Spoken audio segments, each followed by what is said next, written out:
오늘은 암 환자분들에게 나타나는 어지러움증과 빈혈에 대해서 알아보겠습니다. 어지러움증은요, 암 환자분들 중에서 특히 항암 치료를 받는 동안에 일시적으로 어지러움 증상을 경험하는 일이 굉장히 많아요. 이 어지러운 느낌은 항암제 자체 혹은 빈혈이나 저혈압 등이 원인일 수가 있는데, 이 어지러움증이 있을 때에는 원인을 해결하는 것이 최우선입니다.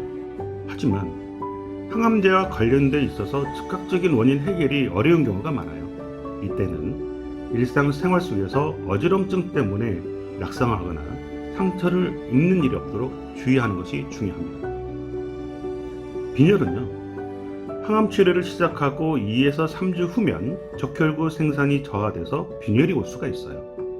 적혈구는 우리 몸의 모든 부위에 산소와 영양분을 공급하므로 적혈구가 부족해지면요, 쉽게 피로해집니다. 심하면 혈색이 창백해지고 어지러우며 숨이 차는 증상이 나타나는데, 이때는 즉시 의료진에게 알려야 됩니다.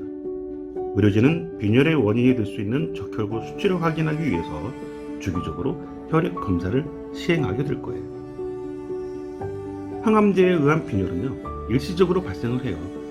적혈구는 시간이 지나면 정상으로 회복을 하게 되는데, 다시 정상 수치로 돌아올 때까지는 일정 시간이 필요하므로 필요 시에는 수혈 등으로 부족한 적혈구를 보충하는 방법도 있습니다.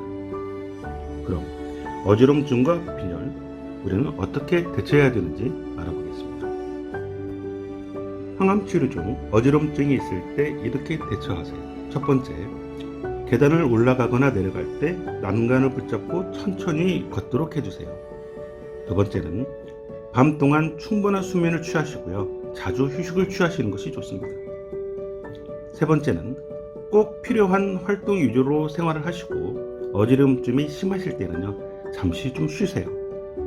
네 번째는 집안일, 운전, 쇼핑 등은 주변 사람들의 도움을 받도록 하는 것이 좋습니다. 다섯 번째는 현기증을 피하기 위해 누워있거나 앉는 자세에서는요, 서서히 일어나도록 하는 게 중요해요. 여섯 번째는 영양소가 골고루 포함된 균형 잡힌 식사를 하시는 것이 좋습니다. 항암 치료 중 빈혈이 있을 때 이렇게 대처하세요.